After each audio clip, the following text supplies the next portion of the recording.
I pulled an old electric kettle out of the trash, plugged it in, flipped the switch, and nothing happened. And for a second, I laughed because it felt like the kettle was daring me to give up on it. I set it on the bench and looked it over. The same way I always do with old tools and appliances. I have learned that when something stops working, it usually means there is a simple reason behind it. Instead of throwing it away, I decided to slow down and see what this kettle could still be good for. First, you need a clean, straight-cut line. Take a wide roll of tape and hold it tight against the body of the kettle. Set a marker on top of the tape and slowly turn the kettle so the line stays level all the way around. Once the line is clear, remove the lid and set it aside so nothing gets in the way. Tell me where you're watching from. I always enjoy seeing the different cities and states you're tuning in from. Now follow that line with a cutting tool and take your time. Cut slowly around the kettle so the edge stays even and controlled.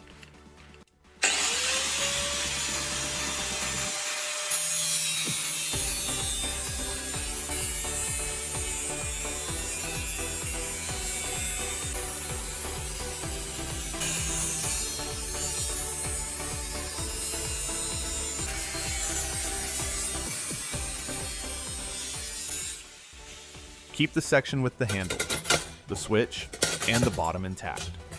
That lower part is strong enough to hold water and will be the base for the next steps. After cutting, you will see sharp edges along the rim.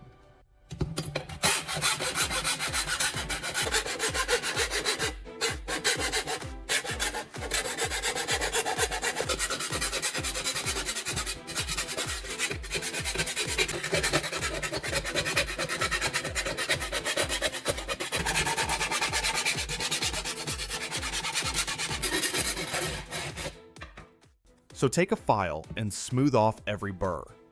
Run your fingers lightly along the edge to make sure it is safe to handle. Next, flip the kettle over and remove the base with a screwdriver. Inside, you will likely find broken or burned wires, which explains why it stopped working. Disconnect those damaged wires and remove them completely.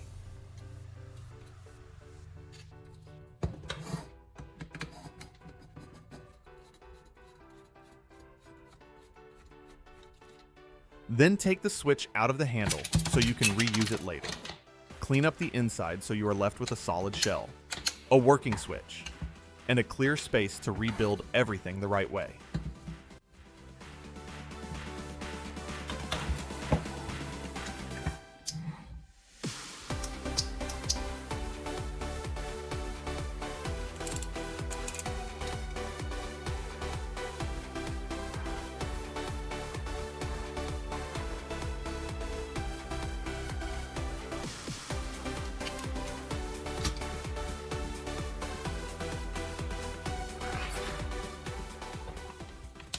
Now it is time to prepare the wiring.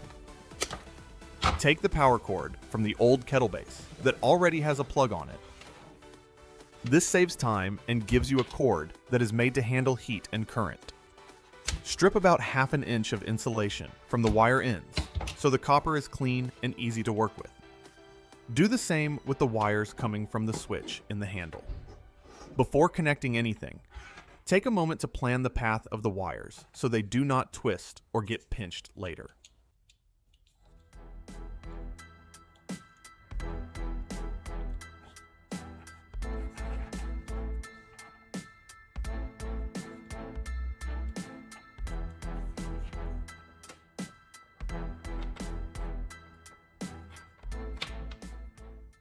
Connect one wire from the power cord directly to one terminal of the switch.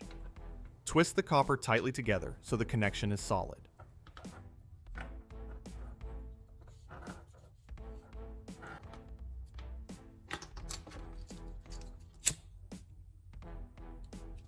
Now we connect the thermal relay. And this part is important for safety. Look at the kettle heater and find the 2 terminals on the thermal relay. One terminal will receive power, and the other will send power forward.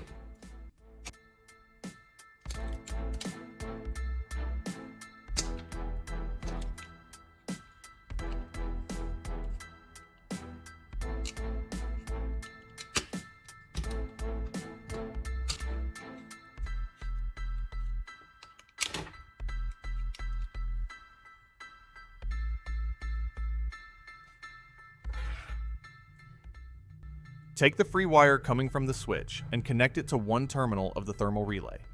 Make sure the copper is tight and secure so it cannot loosen with heat. Gently tug each wire to confirm it is firmly attached.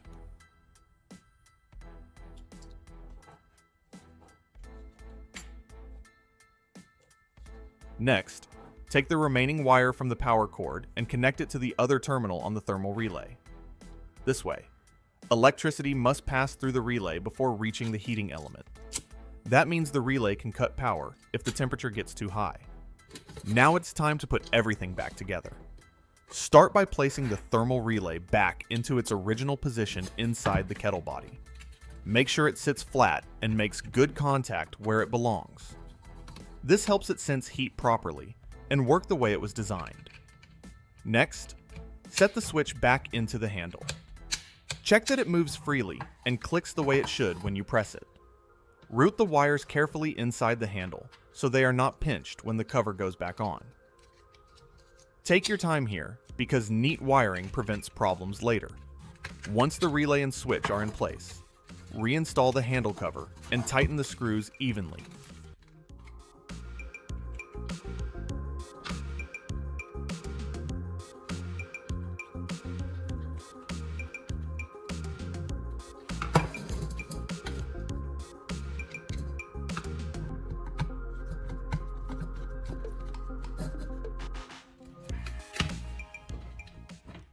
Then attach the kettle base back onto the bottom and secure it with its screws. Give the kettle a gentle shake and listen for any loose parts. If everything feels solid, the kettle body is now fully reassembled and ready for the next step. Now we set up the outlet and the dimmer so you can control the heat. Place the wall outlet and the dimmer side by side on the workbench so you can clearly see the terminals. Take the power cord and connect the hot wire to the input side of the dimmer.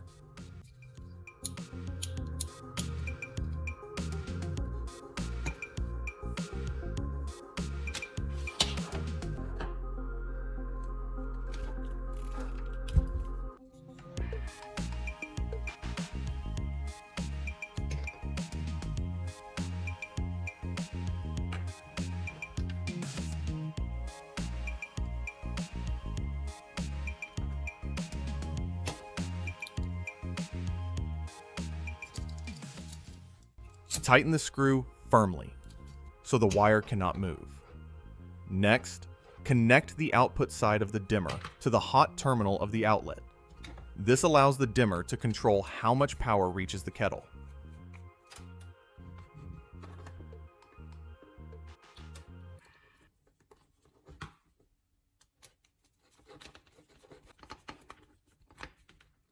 Then, connect the neutral wire from the power cord directly to the neutral terminal of the outlet. Keep these connections clean and tight. Double check that hot and neutral are not mixed up. This step matters for safety and proper operation. Once everything is connected, gently tug each wire to confirm it is secure. When finished, you now have an outlet with adjustable power that will let you control the kettle temperature smoothly. Now, I fix the outlet and the dimmer onto a small piece of wood. I apply hot glue to the back of each part and press them firmly onto the board. Now it is time to test the kettle by boiling eggs. I plug the outlet into the wall and slowly turn the dimmer until the indicator light comes on.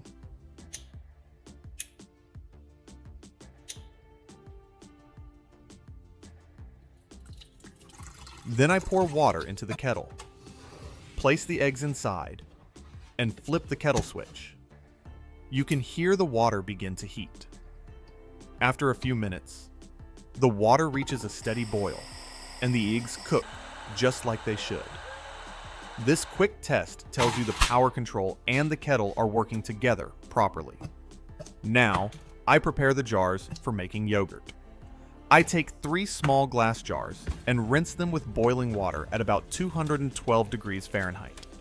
This cleans them well and warms the glass so it does not crack later.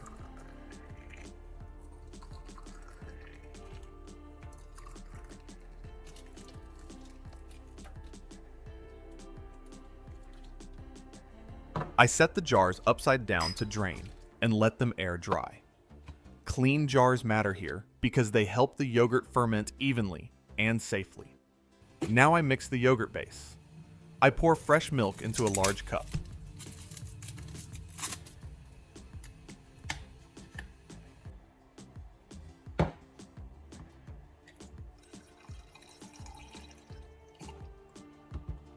Then add a small amount of sweetened condensed milk for flavor. After that, I add plain yogurt as the starter. Use yogurt that is still active and fresh.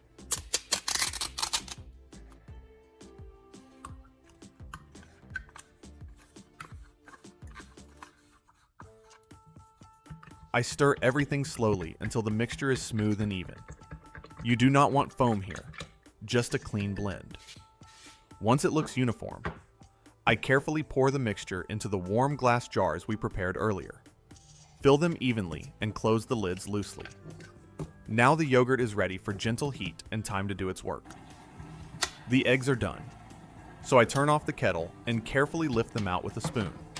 I place them in a bowl and let them cool for a minute. The shells come off clean, and the eggs are cooked just right. Now I use the kettle to incubate the yogurt at a steady temperature. I pour warm water into the kettle and place the glass jars inside, making sure they sit upright and are not touching the heating element.